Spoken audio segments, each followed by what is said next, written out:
Bonjour et bienvenue pour ce nouvel épisode sur ma chaîne Les Secrets au clair de lune. Et si le succès n'avait rien à voir avec ce qu'on nous a toujours appris? Et si au lieu de forcer, de contrôler, de lutter, il s'agissait plutôt de s'aligner, de faire confiance et de laisser la vie circuler à travers nous? Aujourd'hui, j'avais envie de te parler d'un livre qui a profondément transformé ma vision des choses.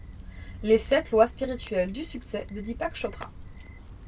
Mais surtout, j'ai envie de te partager comment ces lois, j'essaie de les vivre réellement dans mon quotidien. Parce que la spiritualité, ce n'est pas juste des concepts, c'est quelque chose qui se vit, qui s'expérimente et qui se ressent.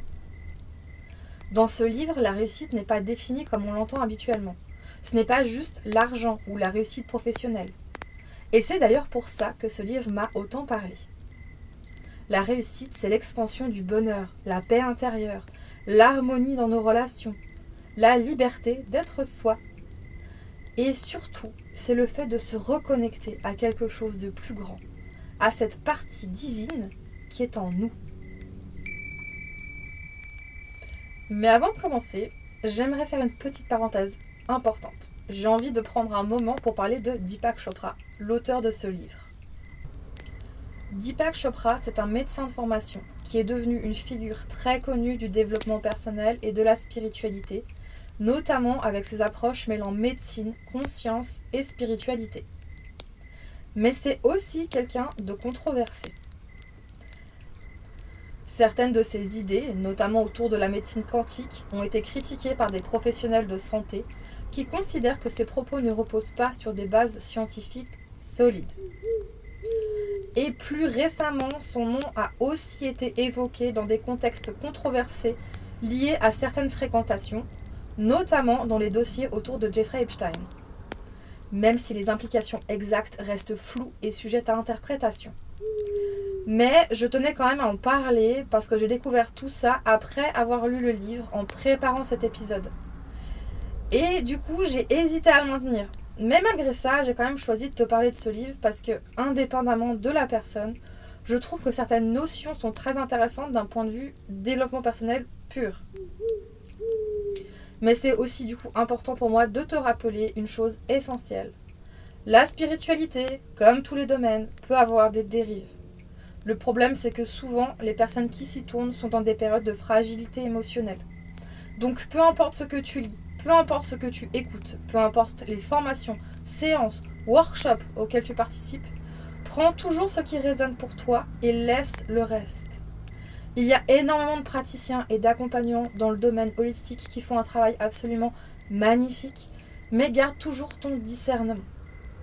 Voilà, parenthèse terminée, on peut maintenant revenir au cœur du sujet. Il existerait donc 7 lois spirituelles qui, si on les respecte, si on les met en pratique, pourraient nous mener à l'abondance absolue. Les noms de ces lois peuvent varier en fonction de l'auteur, de la croyance. Aujourd'hui, les noms que je vais utiliser sont les noms utilisés dans les 7 lois spirituelles du succès, mais les concepts restent relativement les mêmes. Commençons donc par la première loi, la loi de la pure potentialité. Cette loi nous dit que, à notre essence, nous sommes pure conscience. Et cette conscience, c'est un champ de tous les possibles. Ça veut dire que tout est déjà là, toutes les possibilités existent déjà. Mais le problème, c'est qu'on vit souvent à l'extérieur de nous, dans le regard des autres, dans le contrôle, dans la peur. On s'identifie à notre ego, à nos rôles, à nos masques. Alors que notre vrai moi, notre moi intérieur le plus profond, lui, il est libre. Il est calme, il n'a pas peur. Et surtout, il sait, profondément. Mais ce vrai moi, on l'a souvent mis aux oubliettes. Et c'est un vrai chemin que de venir le retrouver. Pour revenir à cet espace, il y a 3 pratiques essentielles. La première, c'est le silence. C'est simplement s'autoriser à être, sans distraction, sans téléphone, sans musique, sans stimulation. Au début, ça peut être un peu inconfortable, voire anxiogène. Mais petit à petit, le mental se calme et un espace intérieur s'ouvre. Dans un second temps, il y a la méditation. C'est un outil pour revenir à soi. Pas forcément bien méditer, mais juste observer, respirer, être présent. Même quelques minutes suffisent pour commencer. Et la troisième et dernière pratique, c'est le non-jugement. C'est arrêter d'évaluer constamment tout ce qui se passe. C'est bien, c'est mal, ça aurait dû être autrement. Et juste observer. En se répétant, par exemple, aujourd'hui, je ne jugerai rien de ce qui arrive. La deuxième loi, c'est la loi du don. L'univers fonctionne comme un échange permanent. Donner, recevoir, donner, recevoir. Et souvent, on bloque ce flux. De deux manières différentes, souvent. On donne en attendant quelque chose, ou au contraire, on n'ose pas recevoir.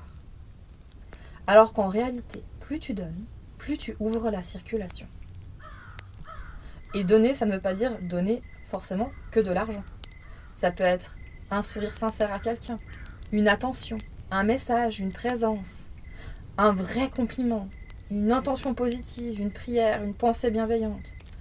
Les dons les plus puissants sont souvent les plus invisibles. Et surtout, l'énergie avec laquelle tu donnes est essentielle. Cette énergie, elle doit être sincère et bienveillante. Et surtout, tu ne dois rien attendre en retour. La troisième loi, c'est celle du karma. Chaque action que tu poses revient à toi. Mais ce qui est intéressant de comprendre dans cette loi, c'est de bien comprendre que tout est choix. Même nos réactions automatiques, viscérales, sont des choix inconscients. Pour appliquer cette loi, tu peux toujours te demander, avant de prendre n'importe quelle décision, est-ce que ce choix va m'apporter du bonheur et en apporter aux autres? Et écoute ton corps, parce que ton corps sait. Il te parle en sensation. Confort ou inconfort? Confort, oui. Inconfort, non. La quatrième loi est intéressante. Il s'agit de la loi du moindre effort. Cette loi-là, elle nous explique que la vie n'est pas censée être une lutte. La nature, elle ne force pas. Une fleur ne force pas pour pousser. Elle pousse, tout simplement. Et nous, on a tendance à faire l'inverse. On contrôle, on résiste, et du coup, on s'épuise.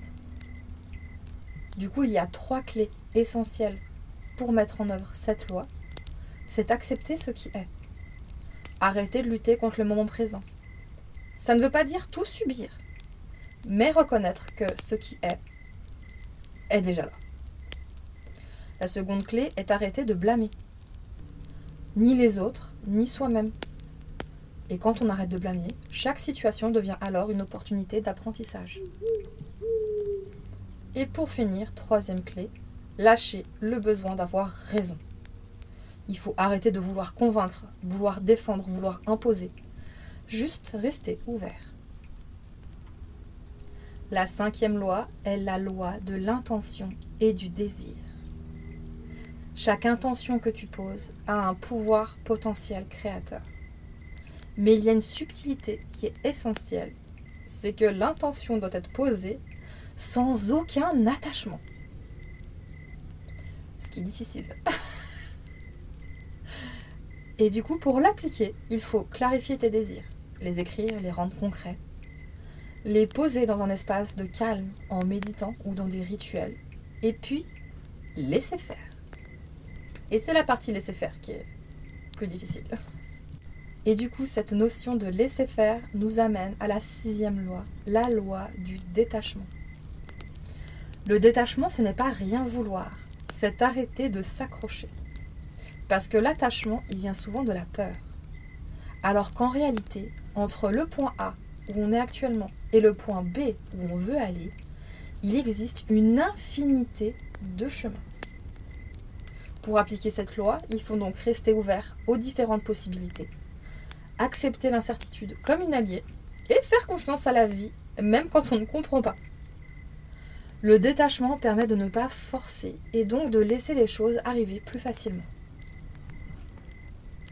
Et la 7e et dernière loi est la loi du dharma. c'est celle du sens. On est tous là pour quelque chose. On a tous un talent unique. Et ce talent, il est fait pour être partagé. Pour savoir quel est ton dharma, pose-toi ces 3 questions. Première question, qu'est-ce que j'aime profondément? Deuxième question, en quoi suis-je naturellement doué? Et troisième et dernière question, comment puis-je aider les autres avec ça? Une fois que tu es aligné avec ces 3 questions, tu ressens de la joie, de l'énergie et quelque chose de vivant en toi. À présent, je vais te parler un petit peu de mon expérience personnelle avec ces lois spirituelles. Je vais être honnête avec toi, avant de m'intéresser à la manifestation, je pensais que c'était juste penser positif et faire des vœux, des demandes, et puis voilà. Et en réalité, pas du tout. Il y a une période où je me suis essayée à la manifestation, mais j'étais encore assez fragile émotionnellement. Du coup, j'étais dans le contrôle, dans l'attente et forcément dans la frustration parce que rien ne fonctionnait. Aujourd'hui, c'est complètement différent. On ne construit pas quelque chose sur des bases branlantes. Je pense sincèrement que pour que la manifestation fonctionne, ces lois universelles fonctionnent, il faut vraiment aller un minimum bien dans sa tête. Et une fois que ça va plutôt bien, cette méthode aide à aller encore mieux en fait et entraîne finalement un cercle vertueux.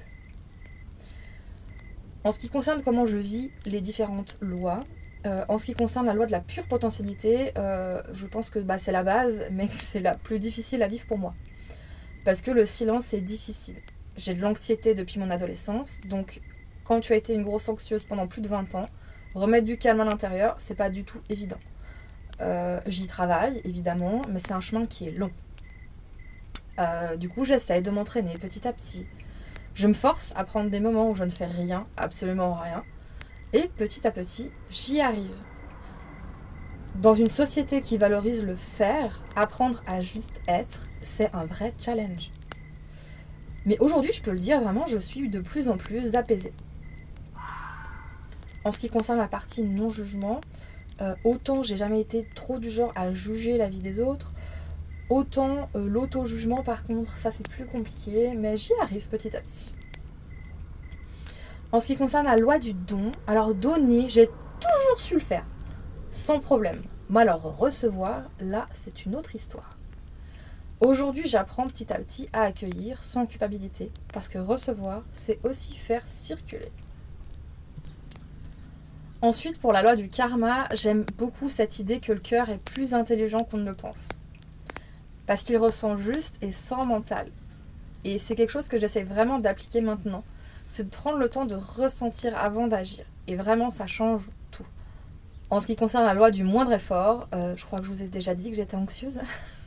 Donc, besoin de contrôle, puissance 1000. Mais j'ai vraiment observé quelque chose, c'est que plus je lâche, plus les choses se mettent en place naturellement. C'est pas parfait, mais c'est en chemin. Ensuite, pour la loi de l'intention et du désir, encore une fois, c'est un concept qui est franchement pas facile. Parce que quand on veut quelque chose profondément, ne pas s'y attacher, c'est un défi.